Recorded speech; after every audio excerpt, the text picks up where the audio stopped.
Good morning student. आज हम देखेंगे dementia. Dementia definition. Dementia is an acquired global impairment of intellect, memory and personality but without impairment of consciousness. Dementia क्या है? Global impairment है। ठीक है, global मतलब बहुत ज़्यादा। ठीक है, impairment of intellect, memory and personality but without impairment of consciousness. इसमें पेशेंट का जो इंटेलेक्ट, मेमोरी और पर्सनैलिटी इम्पेयरमेंट हो रहा है, ग्लोबल इम्पेयरमेंट।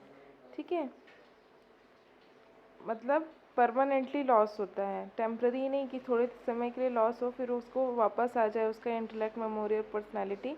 पर इसमें जो डिमेंशिया में जो पर्सन का इंटेलेक्ट, मेमोरी और पर्सनैलिटी लॉस होता है वो परमानेंटली लॉस होता है without impairment of consciousness, that is known as dementia.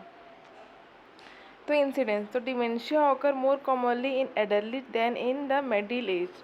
तो डिमेंशिया जो ओल्ड पीपल होते हैं ना, जो एल्डरली होते हैं, ठीक है, उनके में ये ज़्यादा देखने को मिलता है देन मिडिल एज चिल्ड्रन या फिर मिडिल एज एडल्ट।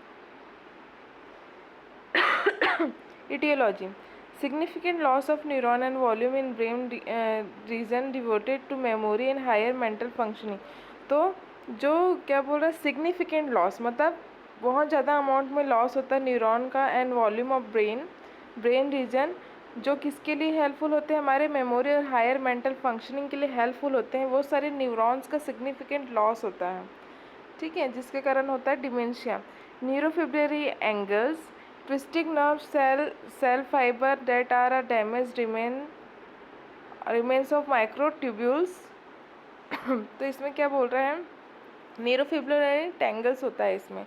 ठीक है, मतलब जो न्यूरॉन्स में जो फाइबर्स होते हैं उनमें क्या हो जाती है, ट्विस्टिंग हो जाती है, जिसके कारण क्या होते हैं, उसमें जो माइक्रोट्यूब्यूल्स रहते हैं वो क्या होते हैं, डैमेज हो जाते हैं, जिसके कारण होता है डिमेंशिया।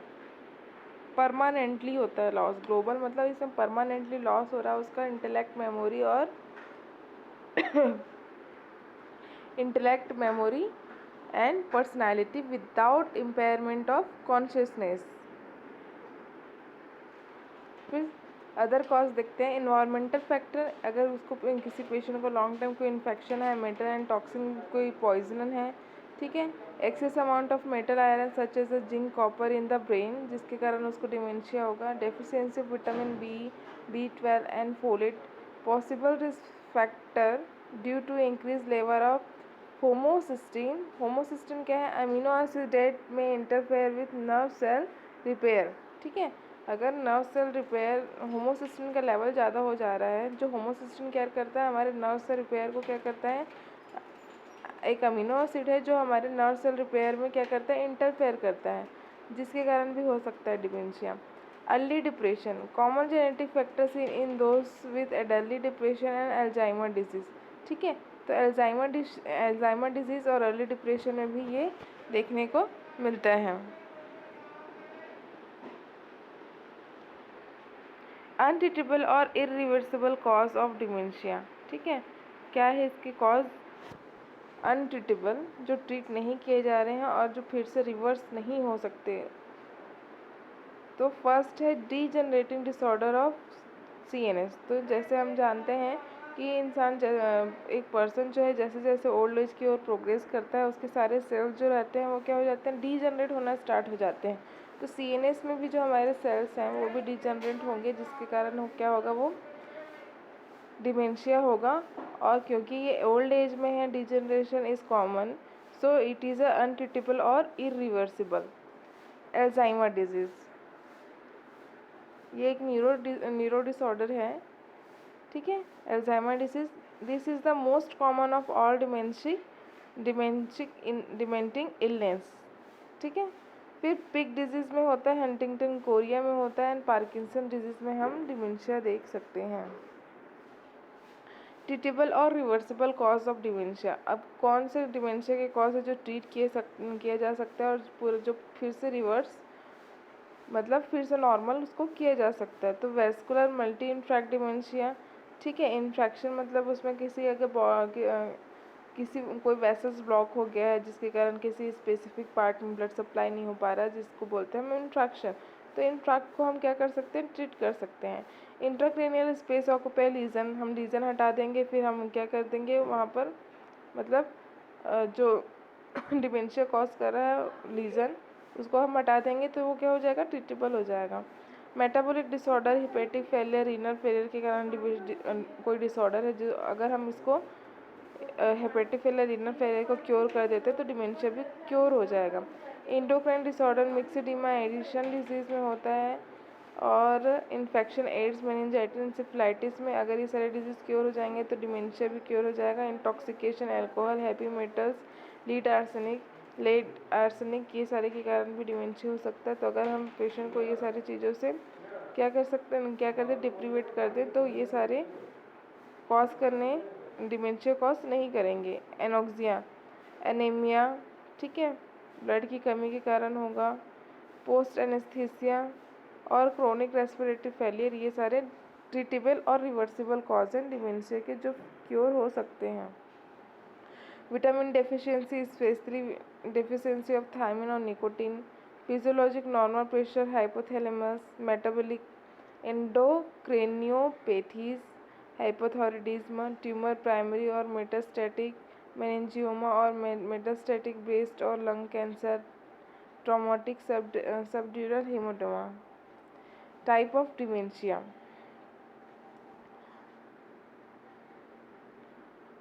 तो कॉर्टिकल डिमेंशिया है, subcortical dementia, progressive dementia.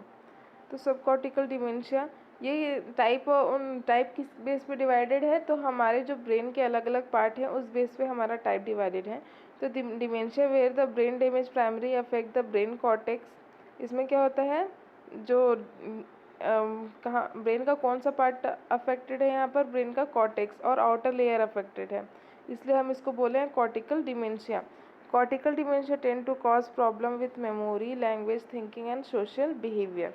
ठीक है, तो कॉर्टिकल डिमेंशिया क्या क्या कॉज कर रहा है, तो मेमोरी में, लैंग्वेज में, थिंकिंग और सोशल बिहेवियर में ये क्या कर रहे हैं, प्रॉब्लम कॉज कर रहे हैं। Subcortical dementia that affect the part of brain below the cortex. ठीक है, तो सब कॉर्टिकल कहाँ पर को अफेक्ट कर रहा है, तो below the part of cortex. Subcortical dementia tend to cause change in emotion and movement in the addition to problem with memory. ठीक है, तो सब कॉर्टिकल क्या कर रहे हैं, इमोशन और इमोशनल मूवमेंट इन एडिशन में प्रॉब्लम विथ मेमोरी। ठीक है, इमोशन और जो इमोशन मतलब मेमोरी से जो रिलेटेड होते हैं हमारे इमोशन, उस सारी चीज़ों में ये क्या कर रहा है, सब कॉर्टिकल डिमेंशिया प्रॉब्लम कर रहा है। ठीक है, progressive dementia, dementia that get worse over time gradually interfering with more और मोर कॉग्निटिव एबिलिटीज़। और प्रोग्रेसिव डिमेंशिया मतलब वो क्या होगा, समय के साथ और बढ़ता जाएगा। ठीक है, उसको हम बोलेंगे प्रोग्रेसिव डिमेंशिया। और ग्रेजुअली इंटरफेयरिंग मोर और मोर कॉग्निटिव एबिलिटीज़, और जैसे जैसे वो बढ़ेगा वैसे वैसे हमारे कॉग्निटिव एबिलिटीज़ को और क्या करेगा, डिस्टर्ब करेगा। Primary dementia, dementia such as Alzheimer disease that does not result from any other disease. तो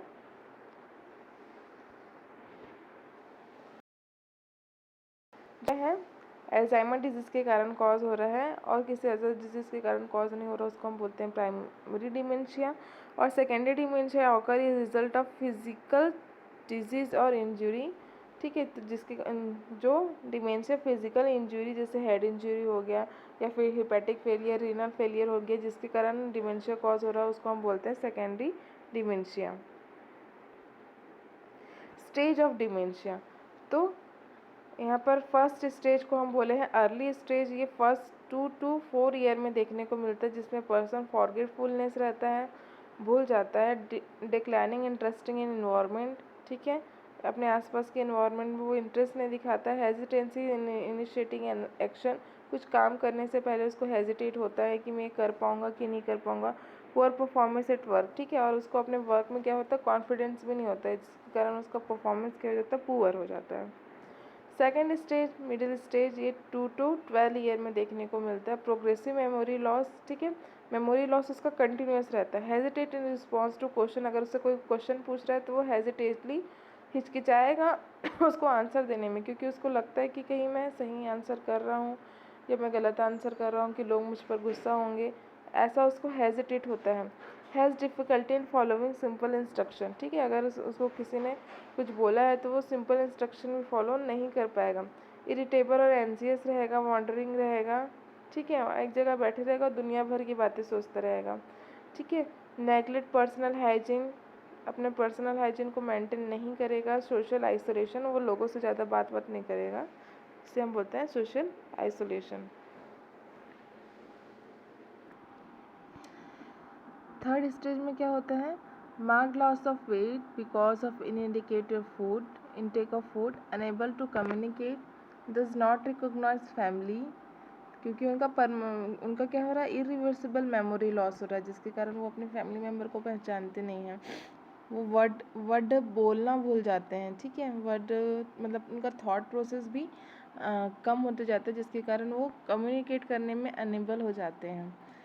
उनका खाने पीने में इंटरेस्ट भी नहीं रहता है। Incontinence of urine and faeces, loss the ability to stand and walk, ठीक है, क्योंकि इसमें हम देख सकते हैं कि डिमेंशिया में हम न्यूरॉन्स का क्या हो रहा है, डीजनरेशन हो रहा है, जिसके कारण उनके में ये भी देखने को मिलता है कि ability to stand and walk जो है वो क्या हो रहा है, उनका लॉस हो रहा है। That is cause by the aspiration pneumonia, ठीक है, खाते खाते अटक जाते हैं, जिसके कारण उनको निमोनिया हो जाता है, या एस्पिरेशन करने के कारण भी वो क्या उनका डेथ हो जाता है, ठीक है। तो ये सारे हमको फाइनल स्टेज में देखने को मिलते हैं। अब ये देखिए आपको पूरे स्टेज में कौन कौन से आप पेशेंट को सिम्टम्स दिख रहे हैं, ये शो हो रहा है।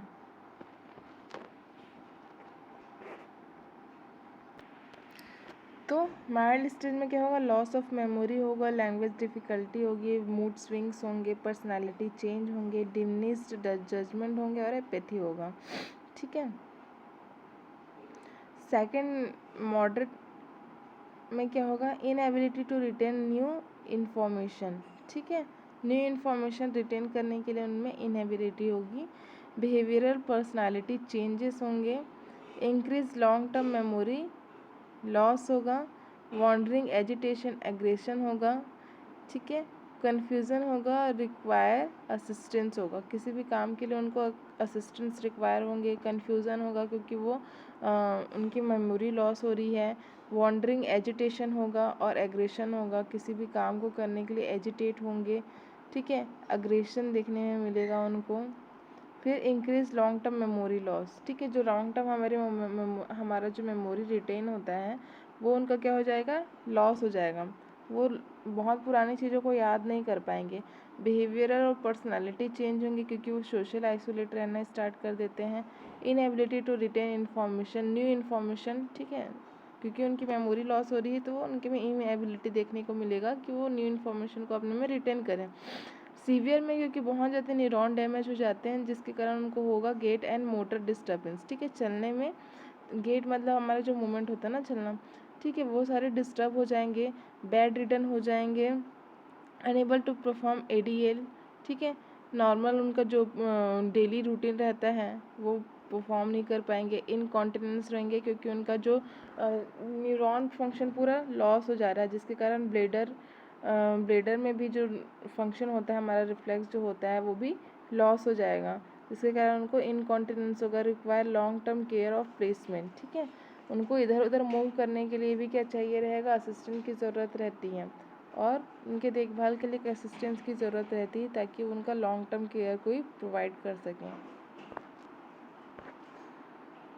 Warning sign of Alzheimer dementia, तो एल्जाइमर डिमेंशिया में क्या क्या वार्निंग साइन है, तो memory loss,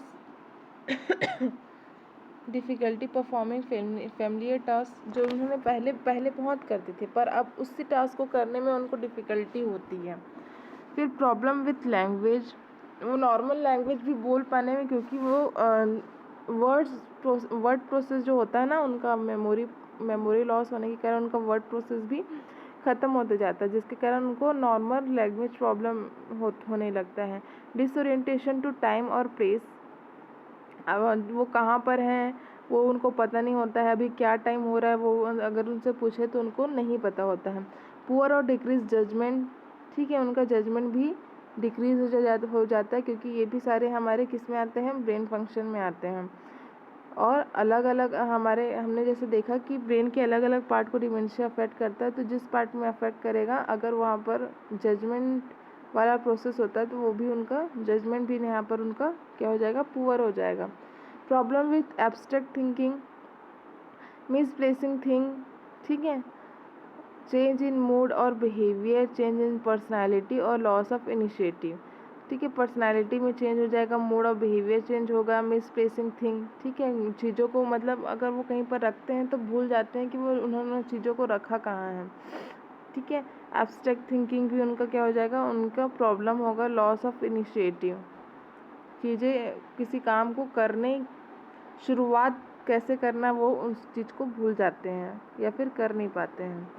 clinical features of Alzheimer's type, तो एल्जाइमर देखिए, डिमेंशिया अलग है, यहाँ पर हम जो पढ़ रहे हैं एल्जाइमर, ये एल्जाइमर डिमेंशिया है, ठीक है। अगर आपको एल्जाइमर डिमेंशिया पूछे तो आपको ये लिखना है, और आपको सिंपल डिमेंशिया पूछे तो आपको जो हमने पीछे पढ़ा है वो लिखना है।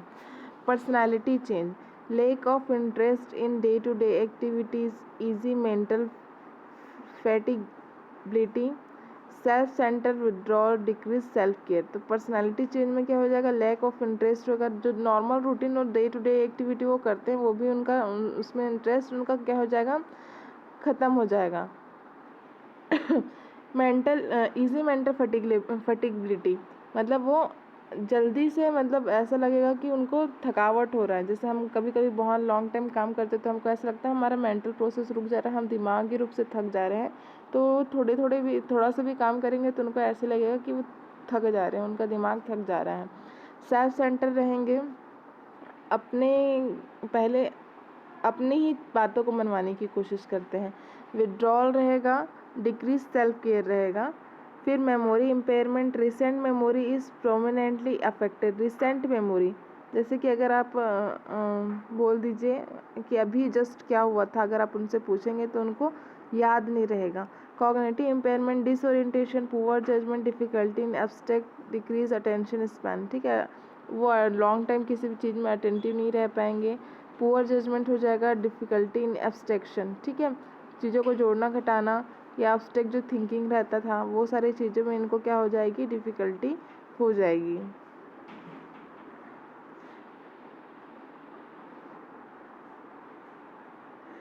अफेक्टिव इम्पेयरमेंट होगा, लेबाइल मूड होगा, उनका जो मूड, लेबाइल मूड मतलब उनका मूड कभी कुछ करने का होगा तो कभी कुछ करने का। जैसे थोड़े समय में वो खुश रहेंगे, थोड़े समय में वो क्या हो जाएंगे, चिड़चिड़ाने लगेंगे, ऐसा उनका मूड, उनका बिहेवियर हो जाएगा। इरिटेबलनेस हो जाएंगे, डिप्रेशन देखने को मिलेगा। बिहेवियर इम्पेयरमेंट, स्टीरियोटाइप बिहेवियर देखने को मिलेगा। अल्ट्रेशन इन सेक्सुअल ड्राइव्स मिलेगा। एन एक्टिविटी, साइकोटिक बिहेवियर दिखेगा। न्यूरोलॉजिकल इम्पेयरमेंट में स्टेरियोटाइप बिहेवियर, एक जैसा बिहेवियर ना, स्टेरियोटाइप मतलब एक जैसा behaviour. Alteration in sexual drives, ठीक है, नॉर्मल जो सेक्सुअल ड्राइव्स होने चाहिए, डिज़ायर होता है, वो सब उनके में क्या हो जाएंगे, अल्टर्ड हो जाएंगे, और उनकी एक्टिविटी भी क्या हो जाएगी, अल्टर्ड हो जाएगी। फिर डायग्नोसिस, तो following test are used for diagnosis. Cognitive, mini mental status examination करते हैं हम लोग कॉग्निटिव असेसमेंट में, ठीक है, जिससे हमको क्या मिलता है, उनका हम कॉग्निटिव इम्पेयरमेंट हम कितना हुआ है ये हम जान सकते हैं। फंक्शनल डिमेंशिया स्केल जो क्या करता है, कितने डिग्री में है डिमेंशिया ये बताता है। मैग्नेटिक रेजोनेंस इमेजिंग, एमआरआई हम करेंगे कि ब्रेन के कौन से पार्ट को ये या फिर कौन से पार्ट में न्यूरॉन चेंजेस हुए हैं। स्पाइनल फ्लूइड एनालिसिस करेंगे, so increase beta amyloid deposits, ठीक है। ट्रीटमेंट मोडालिटीज़, तो हम क्या करेंगे, टेक्राइन हाइड्रोक्लोराइड देंगे, डोनेपेजिल हाइड्रोक्लोराइड देंगे, एनएमडीए एंटागोनिस्ट देंगे,